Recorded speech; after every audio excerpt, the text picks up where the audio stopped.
आपने deep tech, fintech और climate tech क्यों चूज किया from a fund stand point? And आपका बैकग्राउंड भी काफ़ी अलग है बिकॉज आप एक ट्रेडिशनल मैन्युफैक्चरिंग बैकग्राउंड से आते हैं. Business is about making money today and tomorrow. And if you have signed up for this, great if you have a fantastic product, but what use is that product if it's not able to ultimately get launched in the market and make money for you? आपने एक बहुत interesting चीज़ ये conversation में बोला है that how a founder reaches out to you also defines whether the founder will be able to present his pitch और not. तो ऐसा कोई इंटरेस्टिंग इंसिडेंट्स और example that you have specifically of the perseverance of the founder as to how the founder has really reached out to you guys. Smart founders are able to figure out कहाँ से कौन सा रास्ता लेकर इन तक पहुंचने का सबसे सही तरीका है. I think smart founders are able to figure that out. अगर किसी को एक नया वेंचर कैपिटल फंड चालू करना है तो what are these events, what are the kind of events where one can go?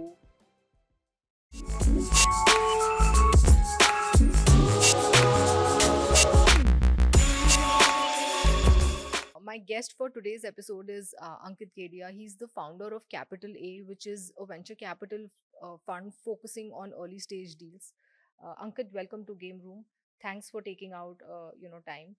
Would love to understand what is Capital A. What are you guys trying to do with this venture capital fund of yours? Thank you, Swati. Good to be here, and it's a nice Sunday afternoon.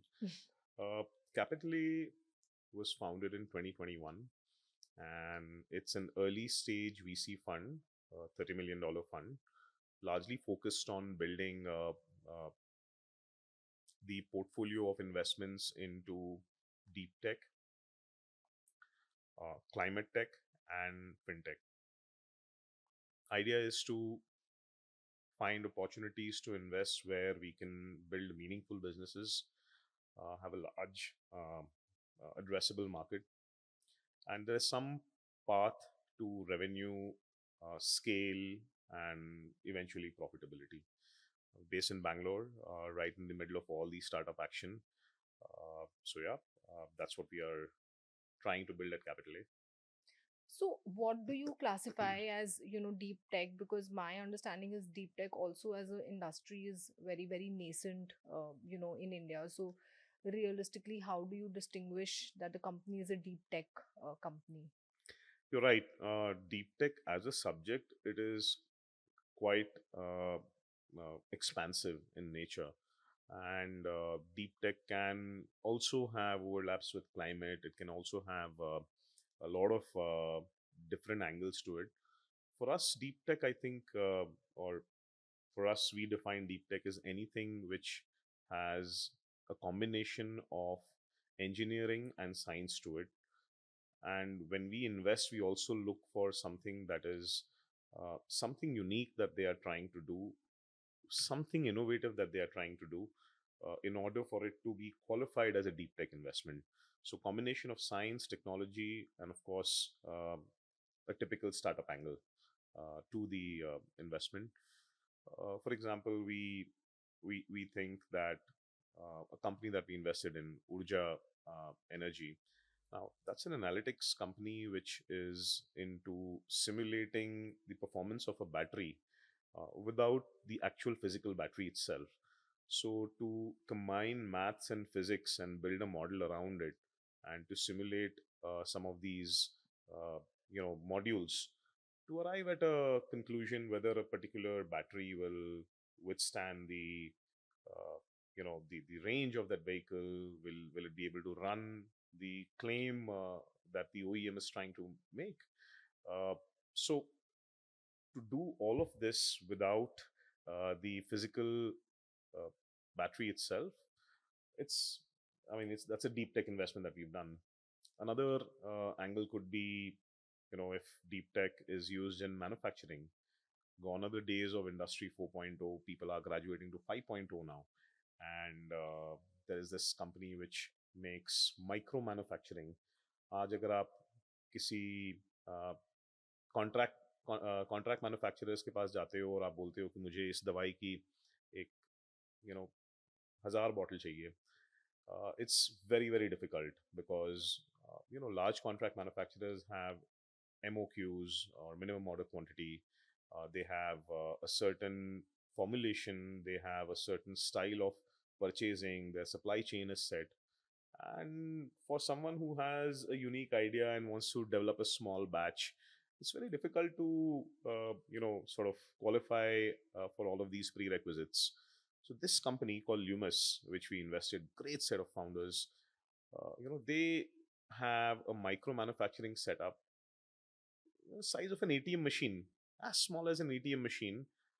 You set the recipe, you have a cloud suite which helps to fix the formulations, the dosage, and everything else. And then it gets manufactured in the exact same formulation, in the exact same quantity, and for not too much of an incremental cost what you would have otherwise paid to a contract manufacturer. Uh, so to be able to do this in a market like India, where every 200 kilometers, the palette changes, the dialects change, the languages change, I think that's solving for a very, very big problem. So the use cases could be in nutraceuticals and specific region pharmaceuticals, some cosmetics, certain food items. So I think deep tech could actually be categorized or be defined in many different ways.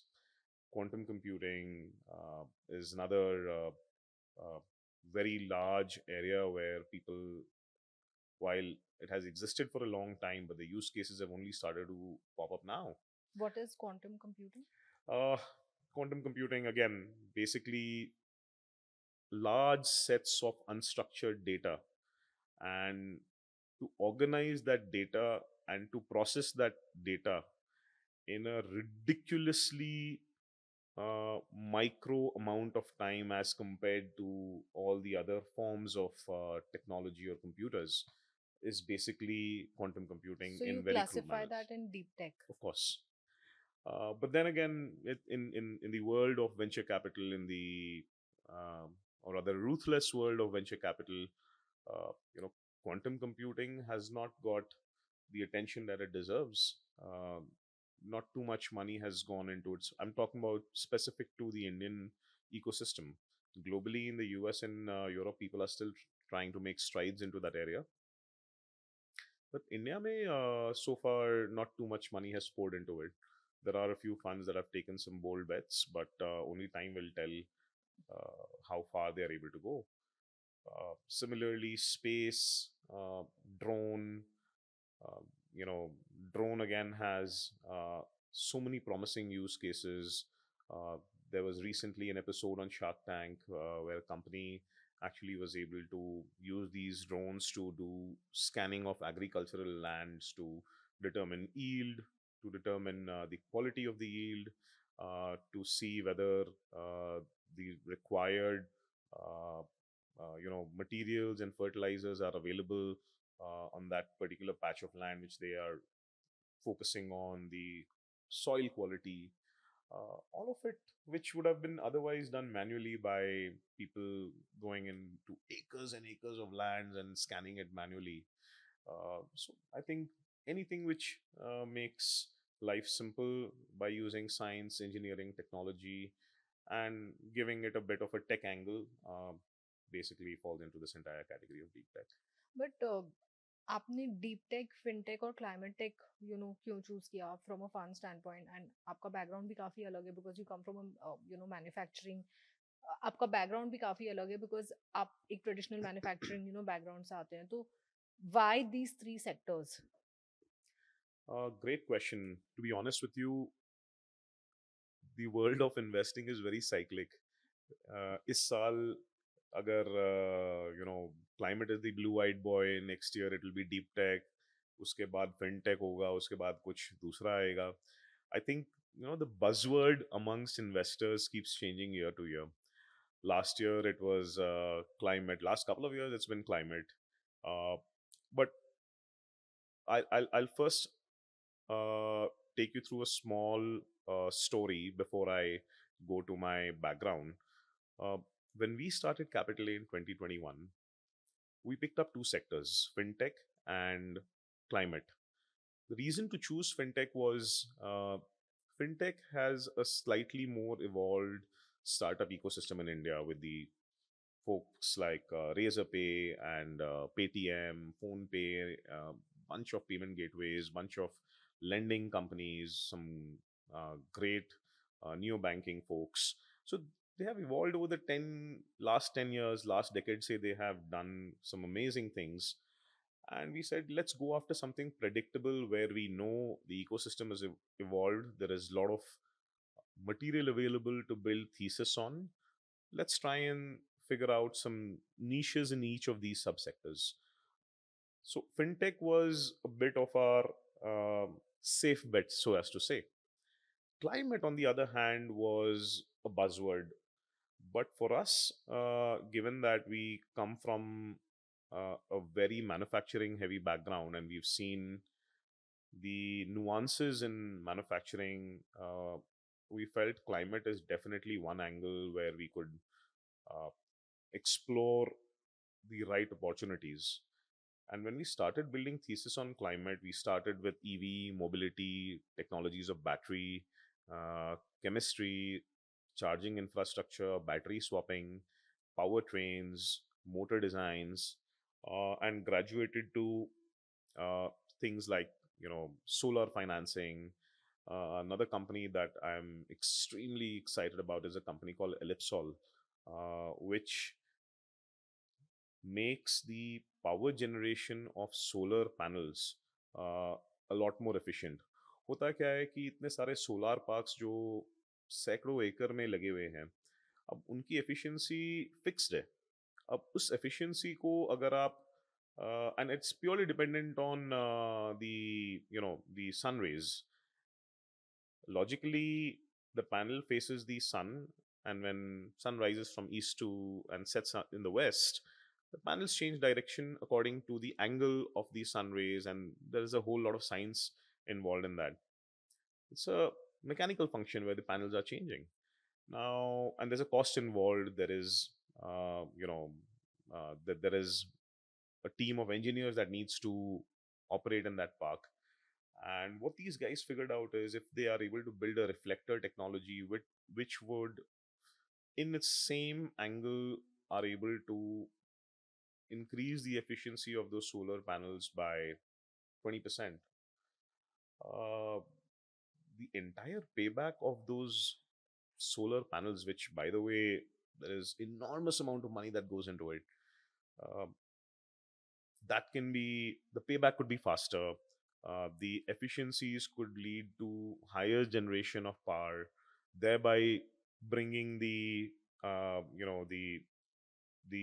load on the grid a lot lower. So things like these, we said that let's stick to this climate uh, thesis, and it evolved over time where we started looking at areas in water, in air, and a bunch of other things like carbon credits, although we are yet to find the right opportunity. But then this is what we are going after. Coming to your question on why the unconventional choice of going after these sectors. uh, every fund, every venture capital fund has a style of investing, and some folks say that I'll go only after consumer. Some folks say I go after only deep tech. Some of them will say I go after agri and the entire rural story. And then there are those funds who say, we are an agnostic fund, we are sector agnostic. हमें जो भी sector जहाँ पे भी invest करना है हमारे को, हम करेंगे. And for us we'll build a thesis in that sector and we'll do it. While it sounds very good, you then have to build your fund team, the resources, the capital required, and a strategy accordingly. And we said that we don't want to be an agnostic fund, because the moment we become agnostic, it might become too overwhelming. कि इतने सारे funds आते हैं, हम हमें साल के 1,500 deal आते हैं, and we invest in 8 or 9 of them. So if you see the hit ratio compared to inbounds, and then you say that, look, we'll look at all 1500 without the filter of a particular sector, you then have to have an army of people evaluating this massive quantum of deals that is coming your way. So then it becomes very overwhelming. So we said that we'll go after a couple of theses. Given my last 18 odd years I have spent in this entire B2B side of things, catering to clients who have purchased packaging materials from my family business that I used to run, uh, we understood that side of things very well. And hence, we felt that this sector has certain nuances very similar to the B2B business. And that is how it came down to that. So out of the 1500 odd applications that you get, 8 to 9, get funded. So what are the 3 4 things that you really look in that pitch that makes you decide that, I would want to fund this founder? Um, when you look at some of our investments, and while they right now seem like a logo on our portfolio page, but the story behind every pitch, every funding is unique in its own way. And to say that it's a standard playbook that we use to evaluate all of these folks is completely uh, misguided. Uh, I think two or three things we see, which perhaps may be slightly more templatized, maybe for all the funds or majority of the funds. That anyone building in a particular space, the addressable market has to be large enough for them to grab market share in that particular space. TAM is what you're talking Yeah, about. TAM, or the total addressable market, has to be fairly large. नहीं तो क्या होता है, if you're building in a niche TAM, and by the way, niche TAM is also a strategy. Then a whole lot of evaluation criteria changes. For a niche TAM, you then start looking at IPs, you start looking at the founder's ability to pivot quickly. uh, you then have to add a lot of different layers in companies building in niche TAM. Whereas going after large addressable markets gives you that opportunity to, in a larger scheme of things. So, for example, someone exists in the fintech market. They are doing lending for now, but then lending to a certain sector in a certain underwriting metrics, and then of course really figuring out what your NPAs and delinquencies are, uh, versus someone building in a deep tech sector with a particular technology, can be completely and radically different lenses altogether. So TAM is something that we look at. The other thing that we sort of see is how can is there a role that we can play in their journeys, and how significant is that role. अगर कोई founder कहता है कि हमें आप बस capital दे दो, बाकी काम हम कर लेंगे, that's also style of investing. But then that's not really something that we enjoy it a lot, because given that I come from a very operating heavy background, uh, I think there is some value add that both me and my team can do. So we usually go after folks who are open to the idea of uh, having someone giving them some sort of a direction if they ever need it. Also, we can't be too involved in the day-to-day affairs of the business, because then the founders sometimes get conflicted कि मैं किसकी बात सुनूं, मैं do I go back to the vision that I started with, or do I build with the investor's conviction. So I think to have clarity on that particular thing is very important. Uh, so we go after founders where we are able to play some role in their journey. Uh, that's completely individual to our fund. Again, like I said, there's no particular playbook. Um, the third thing, obviously, is how driven is the founder. Uh, During the seed round, the actual resilience of the founder comes to the forefront. तो ये कैसे आता है forefront में? How do you judge the drive of the founder? Certain softer aspects. What was the reach out? How did the founders reach out to us? Uh, how how do we how did the meeting go? How was the first handshake? How was the first introduction? What was the overall energy during that particular presentation? It's a very very small thing, but we actually try and see, do we really vibe with the founders? Because if you have to be together on this journey for the next 6 7 years, uh, you have to get along on fundamental value systems. Baki, we are all different people. We all have our whims and fancies, and you can't really uh, keep over analyzing all of that. But I think the other thing is to also see where, how do they react to how do they react to pushbacks.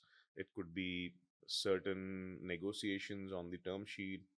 It could be negotiations on the final agreements, on the business plans, on the ideas. If we have a different idea compared to what the founders are presenting, how do they defend the ability to scale, whether they are really after uh, the product alone or they want to make a dhanda out of it. Founders become so addicted to product,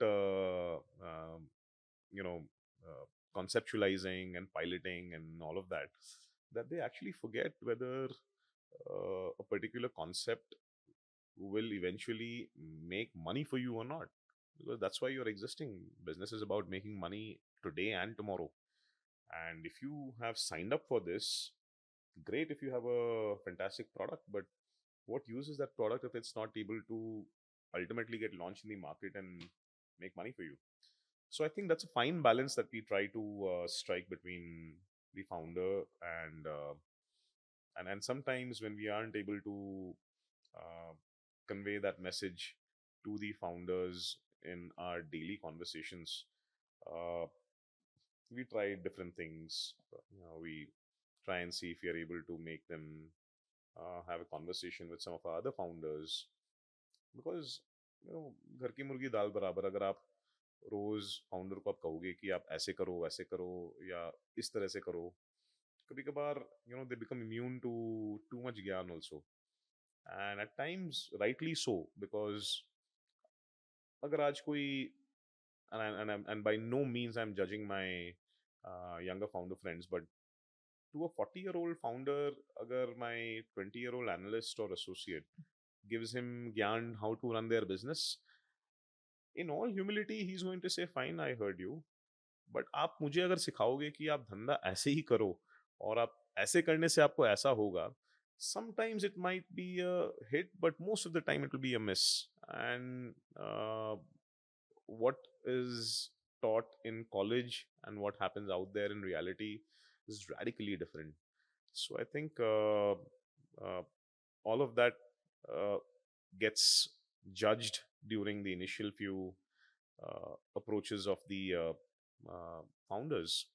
The other thing, interestingly, we've seen that many founders resist the idea of pitching to our front line, which is the associate and analysts. Um, and perhaps a message to all the founders, do not do that fatal mistake of saying that I'll only talk to the GP of the fund or the partner of the fund. Because what happens is, they are the folks who actually build thesis, they do the research.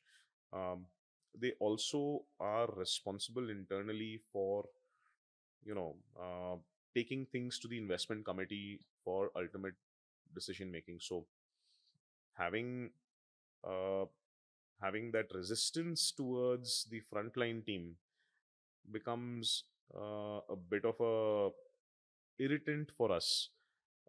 Sometimes there are cases where, you know, as fund managers, we have to comply to requests of founders who say that कि मैं सिर्फ partner से बात करूंगा, हाँ मेरी आपसे relationship हो, मैं आपको जानता हूँ पहले से, that's completely different because then, you know, the founder's perspective is अगर मैं इनको जानता हूँ and they'll be able to grasp quickly because we have known each other for so long, then it's a different thing.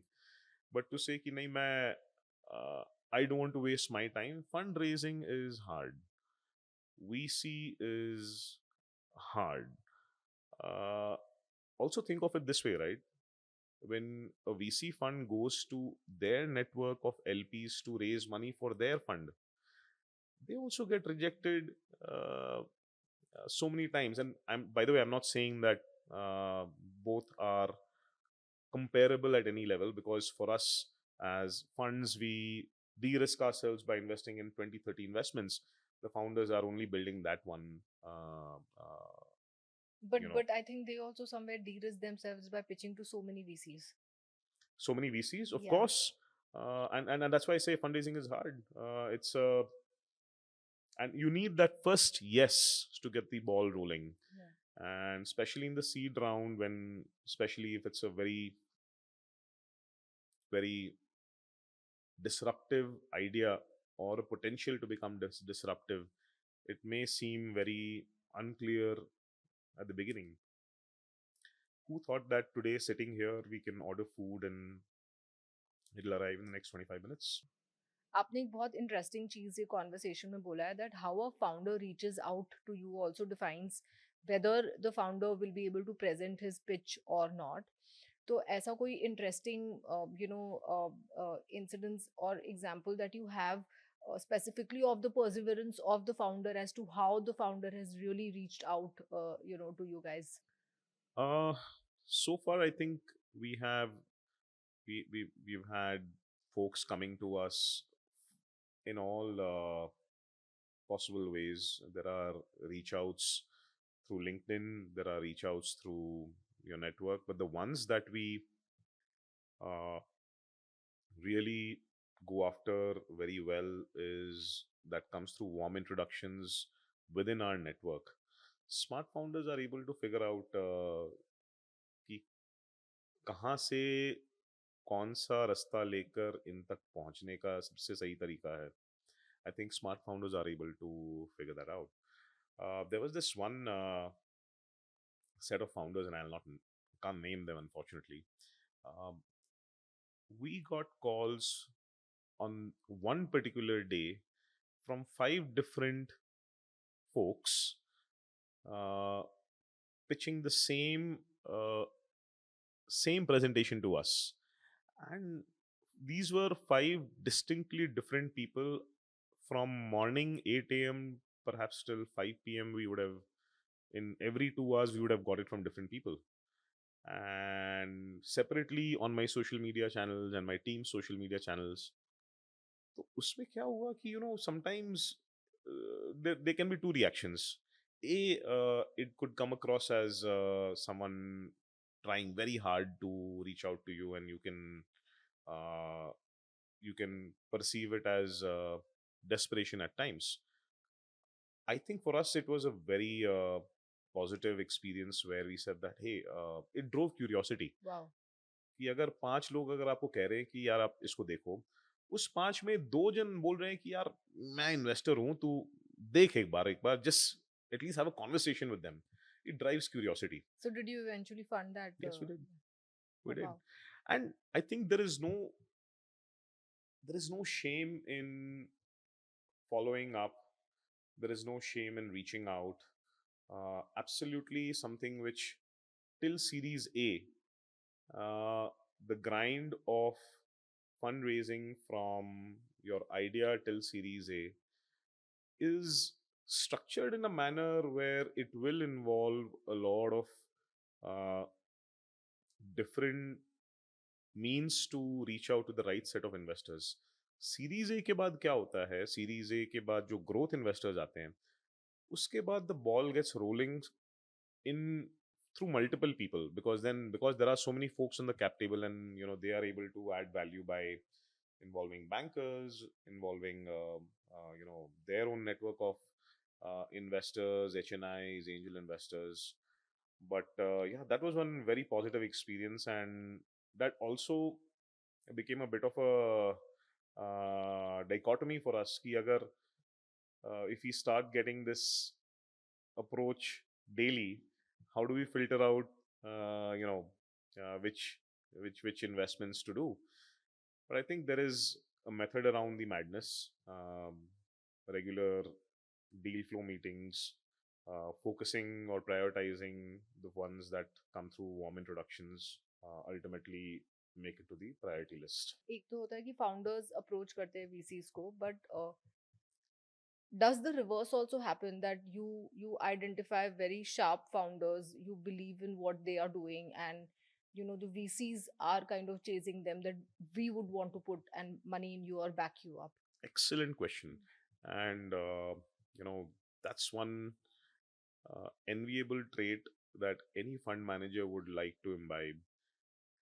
Go after the founders when they're actually not fundraising, because that's when they are able to explain the nuances of the business without any pressure of fundraising or a certain target or a certain negotiation. तो होता क्या है कि अगर आप fund raise के मकसद से वीसी फंड्स या पी के पास में या किसी के पास भी आप जाते हो, तो वहाँ you are focusing on a certain number, and you are hoping that you're able to achieve that number through that fundraise process. But when you are not raising, you are able to, with complete freedom, discuss the nuances of the business, your aspirations, the reason why you started it, आप इस साल कहाँ लेकर जाओगे, next year क्या करोगे, team कैसे build करोगे.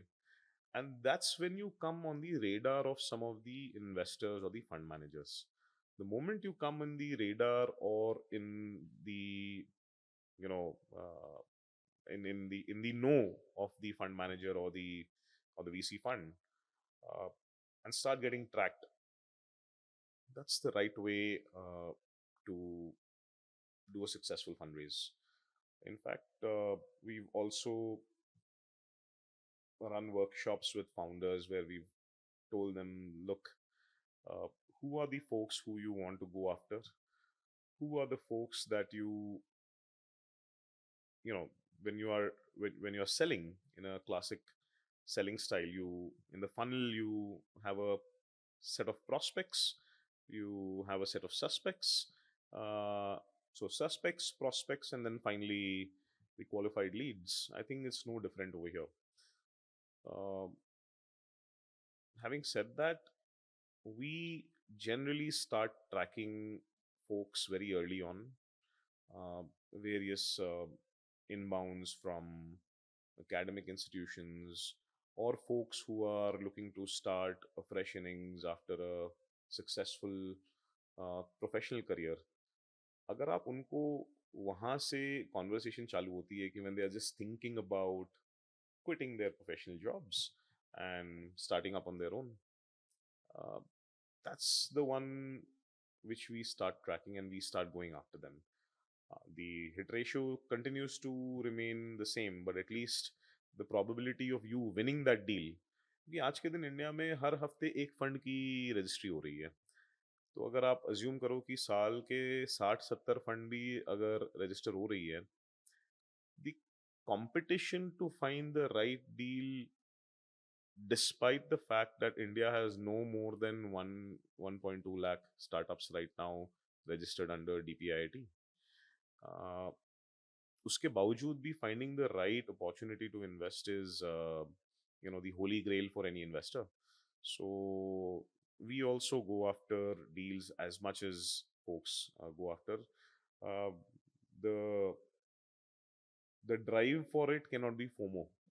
कि अगर किसी ने इन्वेस्ट किया है और आपने रियलाइज किया यार ये तो हाथ से निकल गई और हमें भी करना है, because that if you remember in 2021, that's what happened. And that drove up valuations, and that drove up the amount of money pouring into the funds. And what happened then was people ended up overhiring so much, because they क्या करेंगे, capital है, and they had growth plans.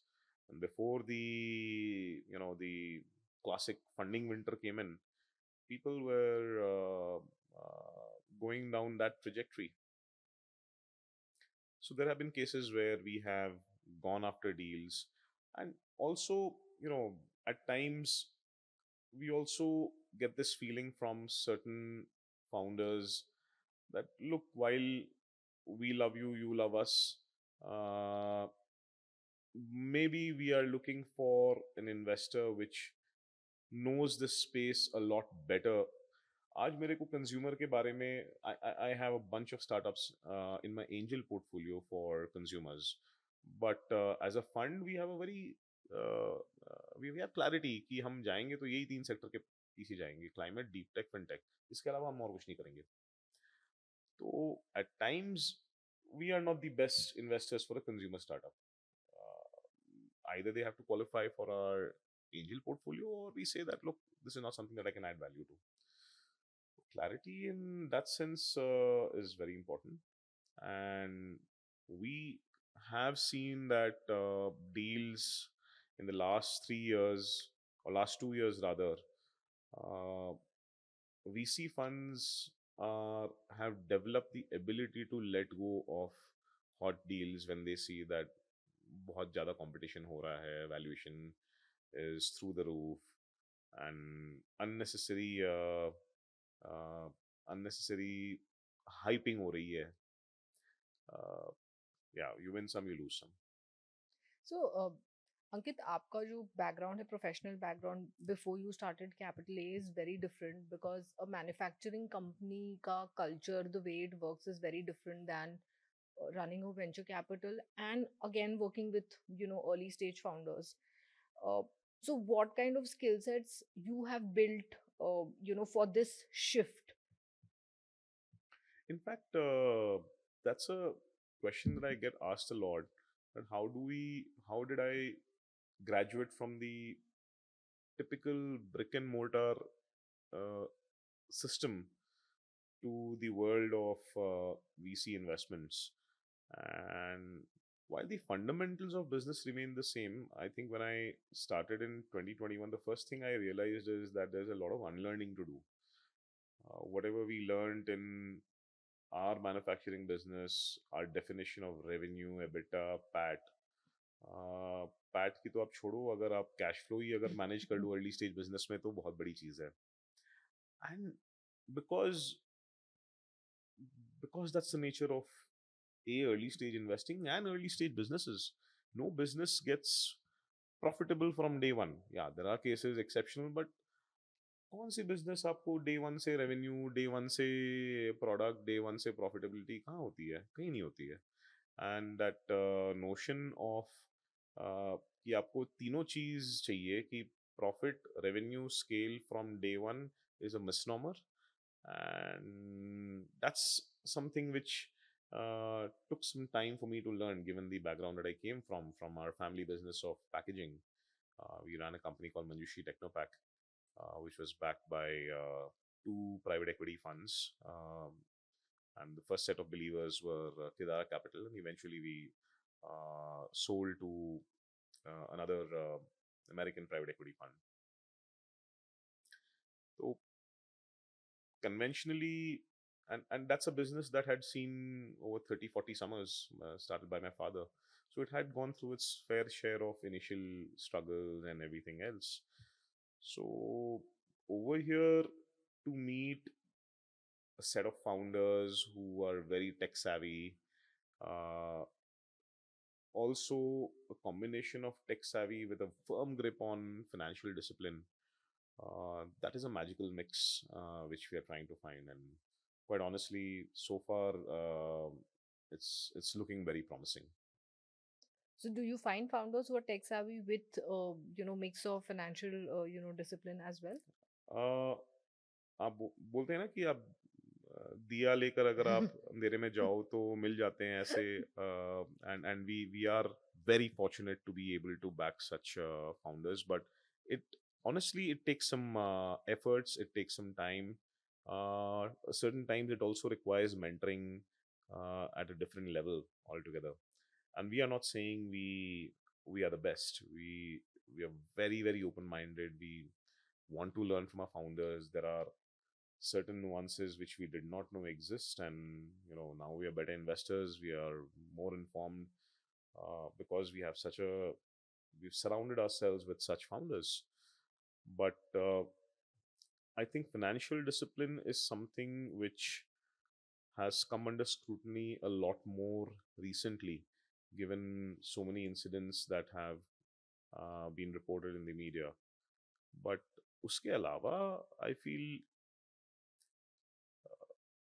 if the founder has his intentions in the right place and keeps the organization higher than anything else, it takes care of most of the things that investors are looking for. It doesn't really have to be rocket science. So मतलब दो type के investors है market में, one would be the old institutional venture capital funds, and second would be the newer upcoming funds, आपके जैसे. So have you guys faced a situation wherein the founder has felt that मतलब देखो ये अब इस stage पे तो ये प्रॉप फंड है, so should I go with this fund or should I not go with this fund? Because I'm sure the way founders face, rejections at some point of time, investors would also be facing, a rejection or an acceptance. So how has your background, uh, how has it been positive as well as negative in this, journey? uh, you're right, because what happens is, the as much as the investors have this uh, ability to say yes or no to a certain investment opportunity, uh, what also happens is how much of our actual work is really put into, or is recognized by the investees or the founders. अगर हम बोलते हैं कि हम आपके साथ engage करेंगे, आपको हम आपके लिए नेटवर्क में इंट्रोड्यूस करवाएंगे, आपको कस्टमर से इंट्रोड्यूस करवाएंगे, वेंडर से इंट्रोड्यूस करवाएंगे, बाकी फंड से इन्वेस्ट करवाएंगे. एक होता है कि आप बोलो just to win that particular deal, and second is really putting your mouth where your money is. uh, did I say it right? Money where your mouth? No, putting your money where your mouth is. That's correct. Huh? Yeah, Okay. yeah, yeah. So, uh, at times we have also seen that initially during the first 6 8 months we sort of struggle to uh, convey this message to some of our founders, and that's when you start building your portfolio with um, you know smaller investments. You start building your portfolio with slightly more calculated moves. But one thing I have seen is that Bangalore's ecosystem is extremely robust. We have events happening pretty much 5 days in the week, and to network with a bunch of other fund managers, founders, like-minded folks, I think it's an opportunity for you to actually relay what you are trying to do in your own fund. So just coming on the event, so if अगर किसी को एक नया venture capital fund चालू करना है, तो what are these events, what are the kind of events where one can go to network with like minded folks, and how do you get invited or be part of these events, as well? Very simple. You need to have a very active social media presence. LinkedIn is where all the action is. WhatsApp channels are becoming increasingly important to be a part of nowadays. A lot of communities are getting built by ex founders or folks who have had exits and now wants to sort of enable the community.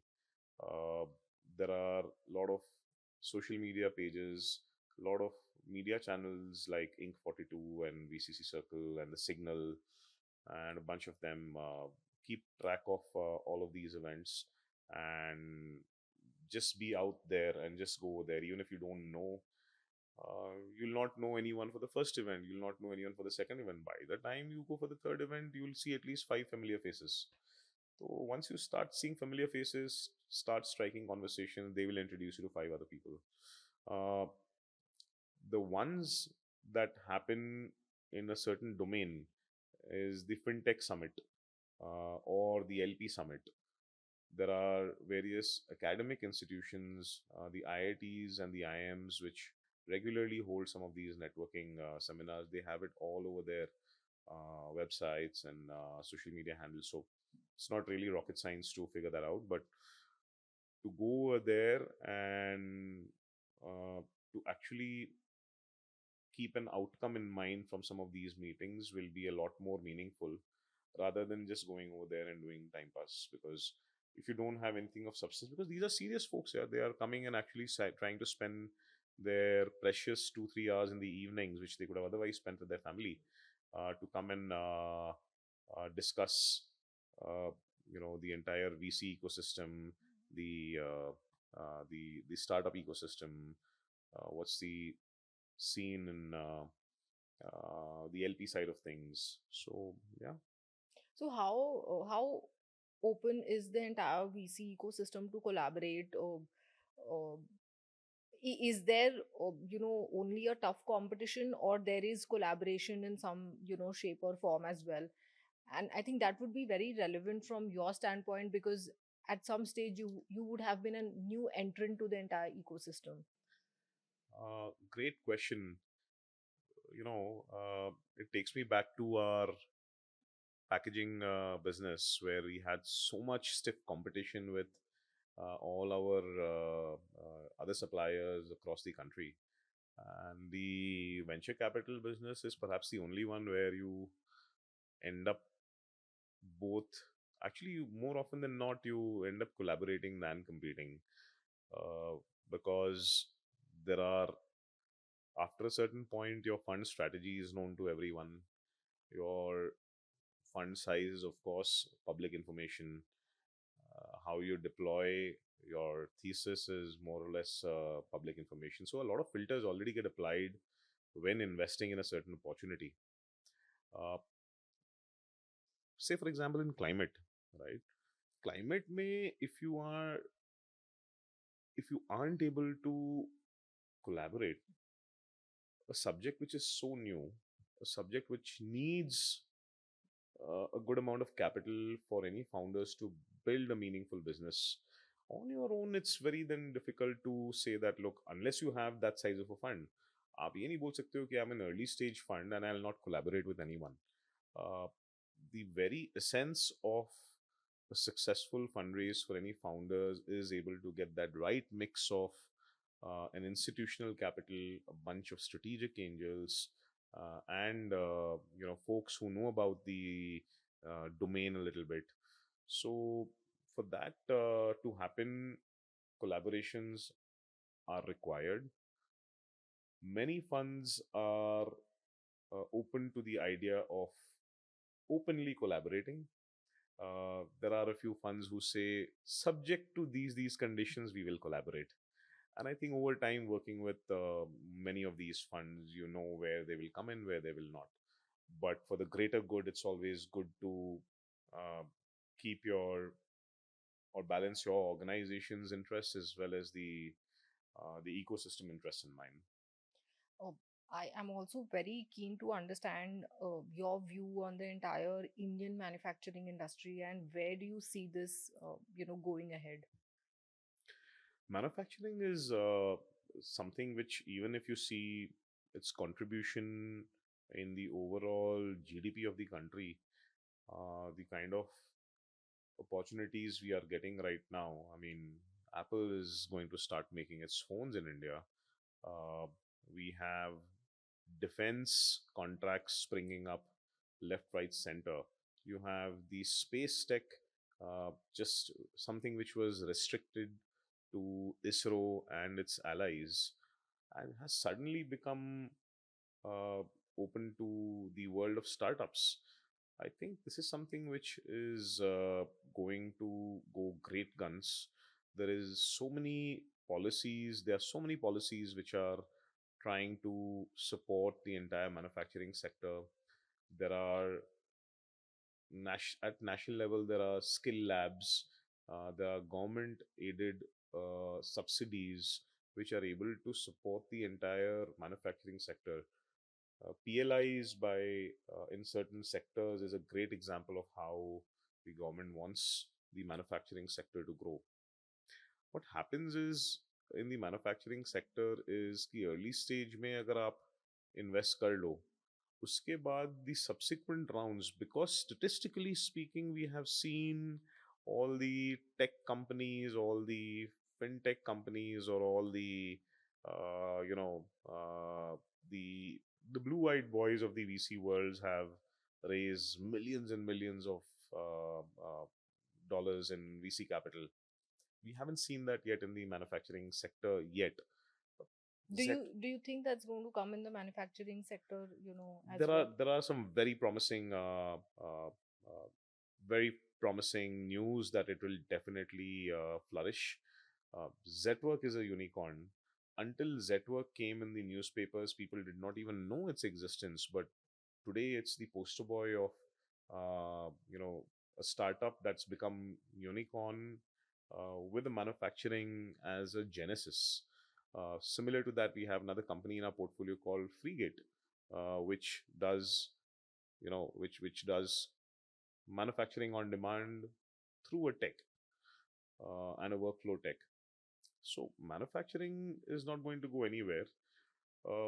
The scale and the capital required to set up manufacturing businesses, of course, is a very different animal altogether. And for you to say that can startups achieve that from starting up to say X plus 5 years? Uh, yes and a no. But given that, I mean, just look at what Ola was able to do with EV bikes, right? Ola is synonymous with the taxi on demand business. And when the EV two wheeler business existed and the opportunity existed to sort of uh, grab market share, what Bhavish did was immediately set up this factory. And because he's such a flamboyant entrepreneur and a founder, and most of his existing investors who had invested in Ola were able to also invest in Ola Auto very quickly because they knew how Bhavish functions. And today, Ola EV bikes have a market share of over 30%. Folks who started before him, uh, they are significantly behind. What I'm trying to say is manufacturing uh, is is is not even we've not even scratched the surface of what will happen in the manufacturing sector right now. There are too many things. Another company which we obviously didn't end up investing in, another company called Appliance. Uh, yeah, they were making a kitchen appliance with a technology to cook Hmm. using a tablet integrated within that appliance. Hmm. आप सोच सकते हो कि भारत जैसी देश में जहां हमें आज के दिन we are we are struggling with roti kapda makan, but to have an appliance like that in your kitchen, affordable, tech enabled, and works, was an incredible example of how people are coming out of their conventional definitions of startups. Interesting so do you think कि पहले एक manufacturing setup को बनाने में 30 से 40 साल चले जाता था what would have happened with your father as well but now with tech coming in, that journey itself will reduce. What we have started seeing in consumer brand, Mama probably did an IPO and build a brand and did an IPO in 5 to 6 years. So do you see that trend coming in manufacturing space as well? Um, Definitely, because earlier, I think the maybe my father's generation and the generation that started maybe even 20 years ago, was built on the premise of doing something for a living. They didn't have a choice.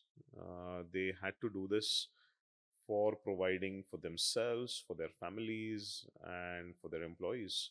I think we are extremely fortunate to be a part of the second generation where we have our fundamentals sorted out by our previous generation. My parents have taken care of me and my brother, so that we can now at least go after something of our liking. And this entire manufacturing sector has evolved from being a default choice by, I mean, from a default choice to a choice which uh, founders and entrepreneurs can actually curate according to their own liking.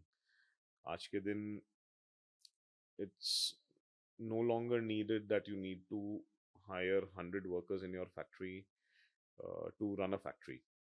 There are ways and means to either outsource a bulk of it outside or automate a lot of it. Of course, there are other things like automation and cost of labor and stuff like that. But manufacturing may it's still underrated, but it's very very promising. There are founders from many academic institutions that are boldly taking up this subject and saying that look, we will continue to exist in this scheme of things, because manufacturing also is an art of many things. It's just not um machine and man. You have a bunch of things like managing that machine, managing that men slash women, and of course combination of every administrative task, right from setting up that factory to selling it, uh, becomes extremely rewarding. So, when we sold our company to the private equity fund, we were operating close to 10 factories with over 4 5,000 workmen and workwomen that we were catering to. To be able to do that for such a large family, and to be able to play that role was extremely gratifying. So, manufacturing is very promising. Startups who are building in the manufacturing space, more power to them. Of course, selection of the right area, right field continues to be paramount. But yeah, So you also did mention a little bit about your family background. So your family background has helped you, uh, start a VC with a kick, because you had a prop money to start a venture capital yeah. fund and not go the hard way of grind of raising money through an LP. So what is the difference? How do you feel the difference between the both? Don't tell this to my father, otherwise I'll lose my inheritance. But I think again, I consider myself very lucky that while it took some time to explain the uh, ambitions or the aspirations with this VC fund, I was extremely uh, fortunate to have their support. While the advantage of investing out of prop money is that you don't go through the hustle and grind of uh, raising your LP capital through individual LP uh, folks who you would have gone and pitched to them, because that money was readily available through the balance sheet. Uh, but the disadvantage of that is, you sometimes get classified as a family office, whereas we run our VC fund like a typical VC fund. We have a team that does research. We have a team that manages all the legals and compliances. At the end of it, you're still taking money from uh, the family office, and you still have a fiduciary responsibility towards that money that you are taking. You still have to give that exceptional performance of your fund at the end of 8 or 9 years. But what it does is that it teaches you uh, And at least in my case, when we have regular board meetings every month, and fund performance get tracked, what is our MOIC, what is our DPI, how are the companies performing, what's running very well, what's operating as per plan, and what's not operating as per plan. The moment you are answerable to someone, whether it's, I mean, in case of prop money, it's up to you. Either I have the freedom to completely do whatever I want with that money and not be answerable to anyone, which currently is the case with my investment style. But I'm able to take certain bold decisions without having to think twice. But hota kya hai usme, sometimes discipline might get take a hit, because in uh, third party capital, SEBI decides, or the framework of the investment and your team and everything is set by SEBI. So a lot of things get templatized by design itself, according to a regulatory framework. So you don't really have to build that framework from scratch. And there, the reporting, the LP reporting, and everything is very, very different. And having done that for the last 3 years with prop money, now we are all set to raise our fund too, which will go out in the market. Very similar thesis, but a slightly different strategy. And to be able to build that track record with prop money, I think I was extremely fortunate. Wow. Very, very glad to know this, Ankit. Wish you all the best for your fundraising. Thank you. Thanks for taking out time and coming to Game Room. Maybe once you raise your fund, we will again have a conversation in terms of how your experience has been. Thank you. Thank you so much, Swati. Thank you for having me here, and look forward to chatting soon. Thanks.